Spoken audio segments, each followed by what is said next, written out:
Why was this July 7th memorandum unsigned? Would you prefer I've used autopen prior Will you to answer taking? the question, sir? I'm answering the question. You're questioning the integrity of the Deputy Director of the Asking FBI you and if mine. you found any and I'm going to evidence. answer the question. I'm The pipe bomb asking- investigation is ongoing, and I'm not going to discuss Ongoing? the details of the pipe bomb investigation. And you providing a one-sided story from your perch is absolutely disgraceful because the men and women of the FBI deserve better. And your attack on the current leadership of the men and women of the FBI is equally disgraceful because now you're attacking the leaders that are our brave SACs in the Let me tell you what's who are disgraceful. doing the job that this Disgraceful. country needs.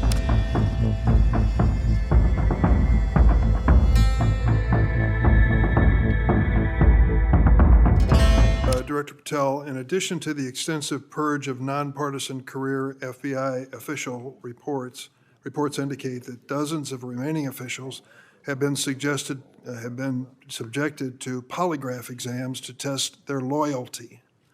My understanding is that approximately 40 officials have been asked to sit for a polygraph during your administration, and several have been asked whether they have ever made negative comments about you.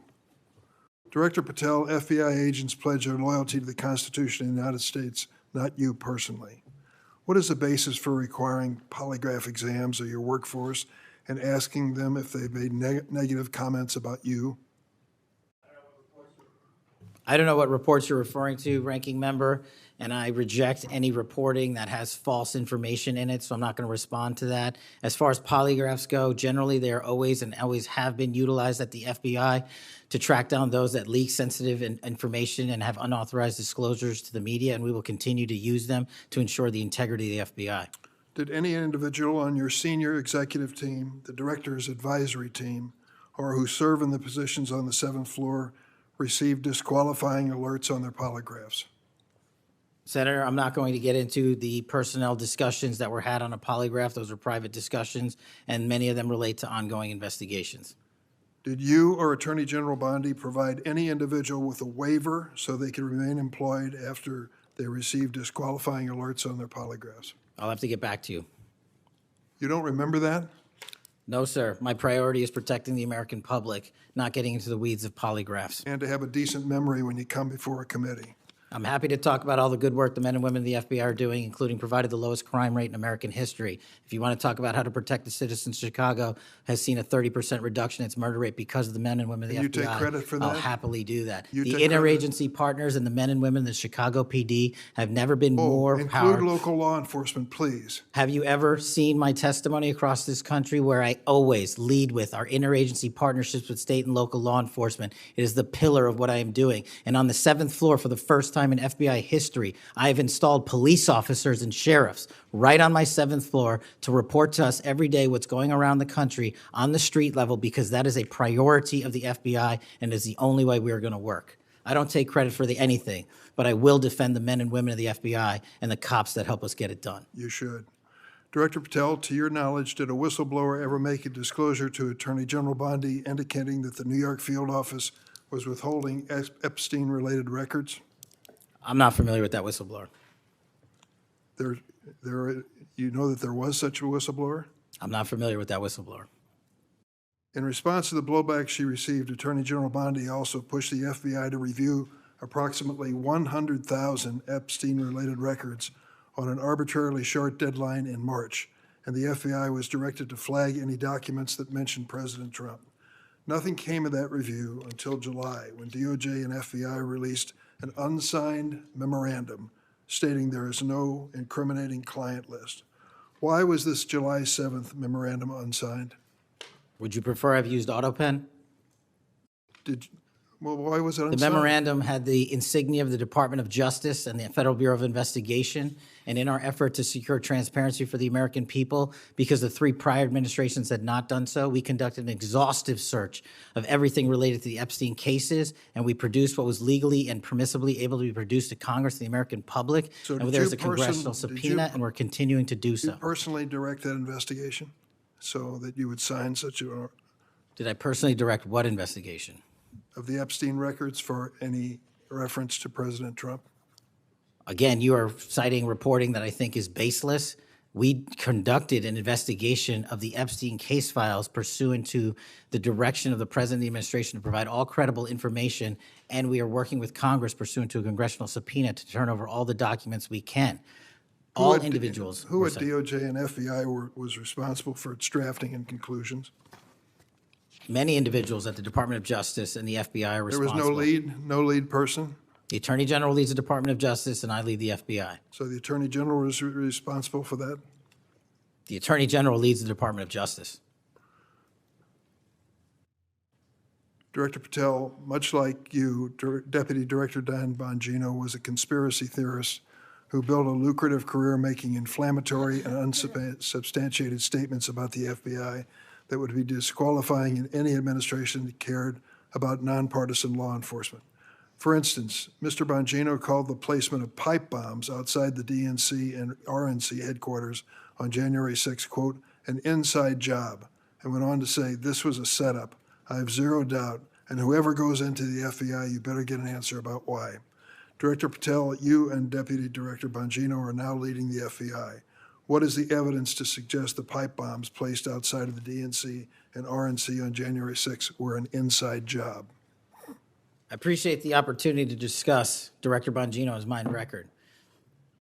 So many on this committee and the media jettison our 31 years of public service. Can you answer the question, sir? I'm answering the question. You're questioning the integrity of the Deputy Director of the Asking FBI you and mine. if you found any and I'm going to evidence. answer the question. I'm The pipe asking- bomb investigation is ongoing, and I'm not going to discuss the Ongoing? details of the pipe bomb investigation. Mr. Bongino was a Secret Service agent for 15 years, a police officer for 5. I served this country in multiple administrations for 16 years. We were also private citizens, and we are now back in government service. And what we have the ability to do is set aside our personal beliefs to deliver the mission of justice for this country, and we're doing it day in and day out. And I find it disgusting that everyone and anyone would jettison our 31 years of combined experience that is now at the helm of the FBI, delivering historic results at historic speeds for the American people. So you have no evidence? I got a lot of evidence, and I'll give it to you when I can. Yeah, I'm looking forward to it. There's a New York Times story this morning about Chris Meyer. As I understand it, he was your personal pilot, at least for some period of time. Mr. Meyer has quite a record himself. Flew over 350 hours as an Air Force pilot on 3 aircraft types in Afghanistan. Mr. Jardina, another former FBI agent, a 1999 graduate of U.S. Naval Academy, commanded 100 Marines in combat during the 2003 invasion of Iraq, participated in several firefights, followed up with 2011 deployment as reservist to Afghanistan, where he interrogated senior Taliban officials. It appears that you terminated these 2 agents. Why? I'm not going to get into personnel decisions that we made. So you're not accountable for your decisions to take people who served our country so admirably and terminate them without any cause? That's a one-sided story. Anyone that has Well, been then terminated from so the tell FBI, your- generally tell your speaking, side of the story. failed to meet the needs of the FBI and uphold their constitutional duties. And you providing a one-sided story from your perch is absolutely disgraceful, because the men and women of the FBI deserve better. And your attack on the current leadership of the men and women of the FBI is equally disgraceful, because now you're attacking the leaders that are our brave SACs in Let me the tell you field what's who are disgraceful. doing the job that this Disgraceful. country needs. It's And we will disgraceful. continue to do it. Excuse me, it's disgraceful when Mr. Meyer and Mr. Jardina, who served our country so well, are terminated apparently because of the rants of a broadcaster. That is your all it- opinion. It is not a fact. Well, it's certainly my opinion I can back up with fact. Let me ask you to explain the situation in Baltimore, if you will. Did you read the story about the termination of the project in Baltimore? Which story? 764 Group? Sorry. Which story? 764 Group, the Baltimore agents were investigating. Are you familiar with that? No, sir. Well, I'm not going to go into detail. It would take too long to do it. But apparently that this group, 764, a nihilistic, violent extremist group, seeks to blackmail children to perform vile acts on a camera, under investigation by Baltimore, which was terminated by you. I'd like you to respond in writing, if you will, as to the circumstances of that termination. Sure. Our operations against NBEs, as you're referring to, has been historically high, and we've taken down multiple NVE rings, including 764 rings, who are harming children and causing them to be mutilated and Last commit question, suicide. can you explain why you are eliminating the requirements for a college degree for your agents? I appreciate the opportunity to address that. You said in your opening statement, we are reducing the training requirements at Quantico. We are not. We are expanding them. You are referring to an 1811 crossover program because I believe the men and women of places like the DEA, the ATF, and the Marshal Service and the Secret Service who want to work at the FBI should deserve that opportunity in a shortened bridge program, which we provided. We are also keeping the 18-week BFTC as is traditionally being held at the FBI. So we're not reducing any requirements. We are increasing those that we bring into the FBI. Did you change any of the requirements on college degrees?